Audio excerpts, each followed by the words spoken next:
ہمارے اور آپ کے لیے بہت ہی خوشی و مسرت کا وقت ہے، کیونکہ آج اس علاقے کا ایک علمی و دینی ادارہ مدرسہ دائرۃ المعارف کی جانب سے ایک عظیم الشان جلسہ دستار بندی کے عنوان سے منعقد ہوا، جس میں ہم اور آپ شرکت کی سعادت حاصل کر رہے ہیں۔ ساتھ ہی ساتھ مبارکباد پیش کرتا ہوں اس علاقے کے تمام باشندوں کو خصوصیت کے ساتھ اس جلسے اور مدرسے کے محتمین، منتظمین، اساتذہ کرام، معاونین اور وہ حضرات جنہوں نے دوڑ دھوپ کر کے ہمارے اور آپ کے لیے ایک ایسی راہ ہموار کی کہ جس سے ہم سرکار دو عالم صلی اللہ علیہ وسلم سے عقیدت و محبت اور اطاعت و فرما برداری کا جذبہ دلوں میں پیدا کر سکیں۔ سامعین کرام، آج کی یہ بزم سجائی گئی ہے ان حفاظ کرام کے سروں پر دستار باندھنے کے لیے جنہوں نے اللہ کے فضل سے اپنے سینوں میں قرآن کریم کو محفوظ کیا ہے۔ اللہ سے دعا ہے کہ ان حفاظ کرام کو پوری زندگی کثرت کے ساتھ قرآن کریم کی تلاوت کرنے کی توفیق عطا فرمائے۔ ساتھ ہی ساتھ میں مبارکباد دیتا ہوں ان کے والدین کو، جنہوں نے اس اقتصادیات کے زمانے میں اپنے نونہالوں کو مدرسے میں داخل کرتے ایک حافظ قرآن کا موقع فراہم کیا ہے۔ سامعین کرام، اللہ رب العزت نے ہمیں اور آپ کو اپنی قدرت کاملہ سے پیدا فرمایا اور پھر انسانوں کی ہدایت کے لیے، انسانوں کی رہنمائی کے لیے، انسانوں کو ضلالت و گمراہی سے بچانے کے لیے اللہ نے پیغمبروں اور رسولوں کو بھیجا۔ یہ پیغمبری، نبوت اور رسالت جو ہے وہ خالص ایک وہبی چیز ہے، اس میں کسب کا کوئی دخل نہیں ہے۔ اللہ جس کو نبوت عطا کر دے گا وہی نبی ہوگا، اور جس کو عطا نہیں کرے گا وہ نبی نہیں ہو سکتا۔ کتنا بھی وہ دعویٰ کرے وہ خود جھوٹا اور کذاب، اور جو اس کے ماننے والے ہوں گے ان کا بھی انجام بہت برا ہوگا، کیونکہ اللہ کہتا ہے اللہ اعلم حیث یجعل رسالتہ، اللہ ہی بہتر جانتا ہے کہ اپنی رسالت کس کو عطا کرے گا۔ جب یہ ایک وہبی چیز ہے، دنیا کی تمام ڈگریاں کسبی ہیں، کوئی ڈاکٹر ہو، وکیل ہو، انجینئر ہو، کوئی مفتی ہو، عالم ہو، حافظ ہو، قاری ہو، سب کے لیے نصاب ہے، سب کے لیے یونیورسٹیاں اور مدارس کھلے ہوئے ہیں۔ انسان محنت کرتا ہے، مجاہدہ کرتا ہے، کوشش کرتا ہے، وکیل اور ڈاکٹر انجینئر بنتا ہے، مدرسے سے عالم اور حافظ اور مفتی بنتے ہیں، لیکن نبوت ایک ایسی چیز ہے جو محنت اور کسب سے حاصل ہونے والی چیز نہیں ہے، یہ اللہ کی عطا کی ہوئی چیز ہے۔ جب ایک اللہ کی عطا کی ہوئی چیز، تو پیغمبر پہنچتا ہے اپنے علاقے کے اندر، اپنی قوم میں، اور ایک دعویٰ کرتا ہے انی لکم رسول امین، کہ میں تمہارے درمیان ایک رسول اور امانت دار ہوں۔ اب یہ ایک دعویٰ ہے، اتنا بڑا دعویٰ کہ میں اللہ کا رسول ہوں، امانت دار ہوں، اور صرف انسان دعویٰ کرے، ثبوت نہ پیش کر سکے، دلیل نہ لا سکے تو دعویٰ بڑا کمزور ہوتا ہے۔ اس لیے ہر دعوے کے لیے دلیل کی ضرورت ہے۔ جب محمد رسول اللہ صلی اللہ علیہ وسلم کو نبوت دی گئی اور آپ نے بھی اپنی قوم میں جا کر کے کہا انی لکم رسول امین، کہ میں تمہارے درمیان رسول ہوں، امانت دار ہوں، تو اس وقت دلیل کی ضرورت ہوئی۔ اللہ تبارک و تعالیٰ نے قرآن کریم جیسی عظیم کتاب کو آپ کی نبوت اور رسالت پر دلیل بنا کر کے پیش کر دیا۔ تو یہ قرآن کریم آپ کے نبوت کی دلیل ہے۔ جب یہ دلیل قرآن کریم کی، اب مسئلہ یہ ہے کہ جب تک دعویٰ رہتا ہے جب تک دلیل کی ضرورت ہوتی ہے۔ جتنے پیغمبر گزرے ہیں ایک خاص علاقے کے لیے، ایک خاص قوم کے لیے ان کا دعویٰ تھا کہ میں پیغمبر ہوں، اس واسطے جو بھی معجزے اور دلیل دیے گئے وہ وقتی تھا۔ ہم سب کے محسن تاجدار مدینہ جناب محمد رسول اللہ صلی اللہ علیہ وسلم جو کہ قیامت تک کے پیغمبر ہیں، سارے عالم کے لیے پیغمبر ہیں، اس واسطے آپ کی دلیل بھی قیامت تک کے لیے ہے۔ اسی لیے اللہ رب العزت نے فرمایا اِنَّا نَحْنُ نَزَّلْنَا الذِّكْرَ وَإِنَّا لَهُ لَحَافِظُونَ کہ بے شک ہم نے قرآن کریم کو نازل کیا ہے اور ہمیں اس کی حفاظت کرنے والے ہیں۔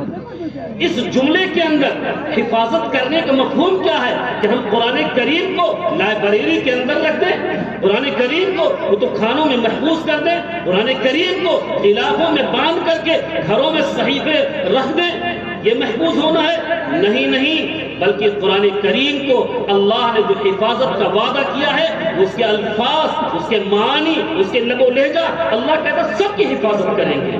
چنانچہ الفاظ کی حفاظت کے لیے اللہ نے حفاظ کے سینوں کو منتخب کیا ہے، معنی کی حفاظت کے لیے علماء کے طبقے کو کھڑا کیا، مخارج اور لب و لہجے کی حفاظت کے لیے اللہ نے مجودین کے طبقے کو کھڑا کیا۔ اب حفاظت کا اللہ نے وعدہ لیا ہے، اس حفاظت کے پیچھے، اس کے پس پردہ اللہ بہت ساری چیزوں کی حفاظت کرنا چاہتا ہے۔ جو قرآن اصل تو قرآن کریم کی حفاظت کرنا ہے، اور جو قرآن کریم سے جڑ گیا، جو قرآن کریم کے اسباب میں لگ گیا، اللہ اس کی بھی حفاظت کرے گا، حفاظ کی حفاظت کرے گا، علماء کی حفاظت کرے گا، مدارس و مساجد کی حفاظت کرے گا۔ بس ضرورت ہے کہ ہم اپنے آپ کو قرآن کریم سے اپنا تعلق جوڑ لیں، اس سے رشتہ مضبوط کر لیں۔ آپ اس کو ایک مثال سے سمجھیں، آپ گھر کے اندر ایک الماری ہوتی ہے، آپ اس کی کتنی حفاظت کرتے ہیں؟ کیوں؟ اس لیے کہ لوہے کی ہے؟ نہیں، بلکہ اس لیے حفاظت کرتے ہیں کہ اس کے اندر ہم نقد روپیہ رکھتے ہیں، سونے چاندی رکھتے ہیں، جواہرات رکھتے ہیں، اس لیے ہم کمرے کے اندر حفاظت کرتے ہیں، اس میں بھی چابی لگا کر کے لاک میں رکھتے ہیں۔ ایسے ہی اگر اس کے اندر سونے چاندی جواہرات روپے پیسے نہ ہو تو لوہے کی حفاظت کا پھر کوئی خاص ہمارے ذہن پر خوف مسلط نہیں رہے گا۔ یہی حال ہے، یہ ہمارا پورا جسم ایک سیف الماری کی طرح ہے۔ اگر ہم نے قرآن کریم کو محفوظ کیا ہے، ہم نے قرآن کریم سے اپنا تعلق پیدا کیا ہے، ہمارا تعلق قرآن کریم سے مضبوط ہے، تو پھر اللہ کہتا ہے کہ ہم قرآن کریم کی حفاظت کریں گے اور اس کی وجہ سے تمہاری اور سب کی حفاظت ہوتی رہے گی۔ لیکن اگر ہم نے قرآن کریم سے تعلق ختم کر لیا تو پھر اس جسم کی حفاظت کا کوئی وعدہ نہیں ہے۔ ایسے ہی آپ سمجھیں یہ مسلمان پوری دنیا کے لیے رونق تھے، زینت تھے، تاکہ دنیا ان سے سبق لے، لیکن آج ہم نے اپنا تعلق قرآن کریم سے توڑ لیا ہے، الگ کر لیا ہے، اس واسطے ہم ذلیل و خوار ہو کر کے زندگی گزار رہے ہیں۔ آپ اس کو بھی ایک مثال سمجھیں، جیسے کہ ایک پتا ہو، وہ درخت سے لگا ہوا ہے، ہرا بھرا، تر و تازہ، آکسیجن بھی دیتا ہے، لوگوں کے لیے رونق اور زینت کا سامان بھی بنتا ہے، لیکن اگر اس پتے نے سوچا یہ ساری رونق اس کی لگنے کی وجہ سے ہے، اپنے آپ کو الگ کر لے تو پھر کیا سزائیں ملیں گی؟ وہ پتا مرجھائے گا، دھوپ کی تابش اس کو زرد کر دے گا، ہوا کے جھونکے اس کو اڑا دیں گے، پھر کوڑے میں ڈال دیا جائے گا۔ ایسے ہی جب تک ہم قرآن کریم سے اپنا تعلق مضبوط رکھیں گے، رات و دن اس کی تلاوت کریں گے، اس کے احکام پر عمل کریں گے، تو پھر ہم بھی پوری دنیا کے لیے رونق اور زینت ہوں گے۔ لیکن اگر ہم نے الگ کیا تو ہمارا بھی وہی حال ہوگا جو پتے کا ہوتا ہے۔ اس سے ضرورت ہے کہ ہم اور آپ اپنا تعلق قرآن کریم سے مضبوط جوڑیں۔ ذرا سوچو، آج ہم نے قرآن کریم سے اپنا تعلق کتنا کمزور کر لیا۔ مسلم محلوں کی پہلے پہچان ہوا کرتی تھی کہ نکل جاؤ کسی مسلم محلے میں تو صبح صبح قرآن کریم کی ہر گھر سے قرآن کریم کی تلاوت کی آواز آیا کرتی تھی، لیکن آج ایک بہت بڑا طبقہ سویا ہوا رہتا ہے، جاگتا ہے تو فکر ہوتی ہے اسے کھیت کھلیان کی، فکر ہوتی ہے تو موبائل کے دیکھنے کی، فکر ہوتی ہے تو اخبار کے پڑھنے کی، فکر ہوتی ہے تو ہوٹلوں پہ بیٹھنے کی، نہیں ہوتا ہے، نہیں فکر ہے تو صرف قرآن کریم کی تلاوت کی فکر نہیں ہے۔ ذرا ہم نے سوچا کبھی کہ اللہ کے رسول قیامت کے دن اللہ کے سامنے کہیں گے یا ربی ان قوم اتخذوا هذا القرآن مہجورا، کہ اے رب اس قوم نے، میری قوم نے قرآن کو چھوڑ دیا تھا۔ یہ آیت تو خاص طور سے منکرین کے لیے ہے، جنہوں نے قرآن کریم کا انکار کر دیا،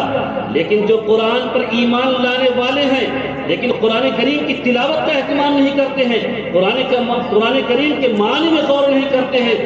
ان کا بھی وہ بھی اس کے مصداق ہیں۔ حدیث کے اندر ہے کہ من تعلم القرآن ولم يتعهده، جس نے قرآن کریم کو پڑھا وعلق مصحفه، اور اس کے مصحف کو، اس قرآن کریم کو لپیٹ کر کے لٹکا دیا، لم يتعهده، اس میں اس کی تلاوت کا اہتمام نہیں کیا، ولم ينظر فيه، اور اس کے معنی میں غور و فکر نہیں کیا، جاء یوم القیامت متعلقا فيه، تو قیامت کے دن آئے گا اس حال میں کہ قرآن اس کے گردن میں لٹکا ہوا ہوگا۔ کیا کبھی ہم نے سوچا کہ قرآن ہمارے اور آپ کے خلاف اللہ سے شکایت کرے گا کہ یا ربی ان عبدک اتخذنی مہجورا فاقضی بینی و بینہ، کہ اے میرے پروردگار بے شک تمہارے بندوں نے مجھے چھوڑ دیا تھا، بس آپ میرے اور میرے قرآن کریم، میرے اور بندے کے درمیان فیصلہ کر دیجیے۔ آج جو حالات کا رونا ہم رو رہے ہیں، ہم روتے تو ہیں کہ ہماری حکومت ظالم اور دشمن ہے، ہم روتے تو ہیں کہ وہ ہمارے خلاف پالیسیاں بناتی ہے، لیکن کبھی ہم نے اس کے اسباب پر غور نہیں کیا۔ ہم حکومتوں کی تبدیلی سے ہم چاہتے ہیں کہ ہمارے حالات بدلیں گے، ہرگز نہیں بدلیں گے۔ جو حالات آئے ہوئے ہیں اس کے قرآن کریم کہتا ہے اس کی دو وجہ ہو سکتی ہے بنیادی طور پر۔ ایک وجہ تو اللہ کا نظام ہے کہ اپنے مومن بندوں کی آزمائش کرنا، اپنے مومن بندوں کو آزمانا، اور دوسرا پہلو ہو سکتا ہے کہ یہ ہمارے اعمال، ہمارے کرتوت، ہماری بدعمالیوں کی سزا اور وبال ہو۔ دونوں پہلو بہت ہی قابل غور ہیں اور بہت ہی قابل توجہ ہیں۔ قرآن کریم صاف کہتا ہے وَلَنَبْلُوَنَّكُمْ بِشَيْءٍ مِّنَ الْخَوْفِ وَالْجُوعِ وَنَقْصٍ مِّنَ الْأَمْوَالِ وَالْأَنفُسِ وَالثَّمَرَاتِ، کہ ہم تم کو آزمائیں گے خوف اور بھوک کے ذریعہ، اور ہم تم کو مال اور جان اور مالوں کی کمی کے ذریعہ آزمائیں گے۔ یہ آزمائش کا ایک تعلق ہے، کیونکہ اللہ جو مومن ایمان لے آئے ہیں، کہہ دیا لا الہ الا اللہ، تو اللہ کہتا ہے کہ جنت اتنی آسان نہیں ہے کہ ایسے ہی بس لا الہ الا اللہ کے پڑھنے سے ہو جائے گا۔ احسب الناس ان یترکوا ان یقولوا آمنا وهم لا یفتنون، کیا لوگوں نے گمان کر رکھا ہے کہ ہم کہہ دیا آمنا، ایمان لے آئے، اور ان کو چھوڑ دیا جائے گا؟ ہرگز نہیں، ان کی آزمائش کی جائے گی۔ قرآن کریم کہتا ہے ام حسبتم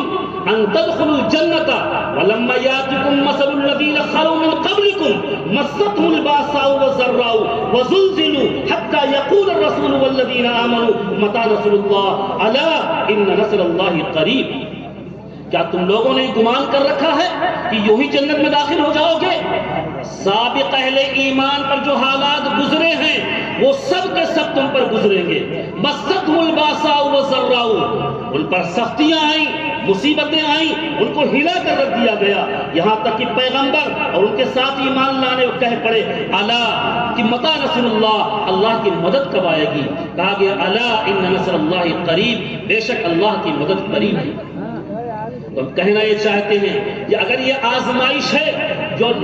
اس وقت کے حالات ہیں تو اللہ کا قانون ہے، نظام ہے، یہ اللہ کا ایک ہمارا یقین ہے کہ اللہ کے حکم کے بغیر کوئی ایک پتا نہیں سکتا ہے۔ تو کیا یہ حالات اللہ کے حکم کے بغیر آئے ہیں؟ ہرگز نہیں۔ اس واسطے ایسے حالات میں ہمیں مایوس ہونے کی ضرورت نہیں ہے، ہمیں ڈٹنے کی ضرورت ہے، ہمیں پیروں کو جمانے کی ضرورت ہے، ہمیں اس چیز پر یقین ہے کہ سارے حالات اللہ کی طرف سے آئے ہیں۔ اس واسطے مضبوطی کے ساتھ ہم اللہ سے رشتہ مضبوط کر لیں، ہم اللہ کے قرآن کریم کو اپنی زندگی کے اندر اپنا لیں تو ہمارا سب کچھ بحال ہو جائے گا۔ دوسری چیز، اگر ہمارے کرتوت ہماری بدعمالیوں کی وجہ سے ہیں، جیسا کہ قرآن کہتا ہے وَمَا أَصَابَكُم مِّن مُّصِيبَةٍ فَبِمَا كَسَبَتْ أَيْدِيكُمْ، کہ تمہارے جو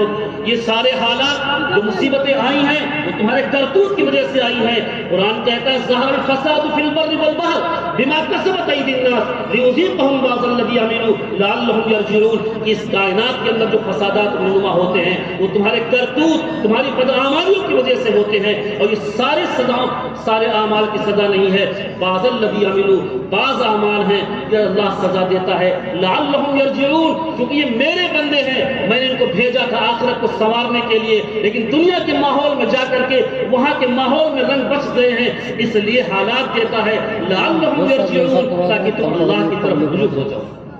اس لیے اگر ہم چاہتے ہیں اپنے حالات کو بدلنا، ہم چاہتے ہیں عزت و سکون کے ساتھ رہنا، ہم چاہتے ہیں ایک خوددار قوم کی زندگی گزارنا، تو پھر ہمیں اپنے اندر تبدیلی پیدا کرنی ہوگی، سنتوں کو عزت دینا ہوگا، اللہ کے احکام پر عمل کرنا ہوگا۔ ایک ضابطہ اللہ نے بیان کیا ہے، ان اللہ لا یغیر ما بقوم حتی یغیر ما بانفسہم، کہ بے شک اللہ کسی قوم کے حالات کو نہیں بدلتا جب تک کہ وہ قوم خود اپنے حالات کو نہ بدل لے۔ اس لیے اگر ہم چاہتے ہیں کہ حالات بدلے، ہم پر جو پریشانیاں اور دشواریاں ہیں، روز بروز نئی نئی مصیبتیں آ رہی ہیں، تو پھر حکومتوں کے بدلنے کا انتظار نہ کریں، ہاتھ پر رکھ کر کے بیٹھے نہ، بلکہ اپنی زندگی کو تبدیل کر لیں۔ اگر ہم نماز کے پابند نہیں ہیں تو نماز کی پابندی کرنے والے بن جائیں۔ اگر ہمارے دن کے نظام میں قرآن کریم کی تلاوت نہیں ہے تو اپنا نظام بنا کے قرآن کریم کی تلاوت کریں گے۔ اگر ہم جھوٹ بولتے ہیں، چوری کرتے ہیں، زنا کرتے ہیں، چغل خوری کرتے ہیں، غیبت کرتے ہیں، ان تمام چیزوں کو چھوڑنے والے ہو جائیں، اللہ کے سامنے روئیں، گڑ گڑائیں، معافی مانگے، اللہ ہمارے حال کے حالات بدل دے گا۔ وآخر دعوانا الحمدللہ۔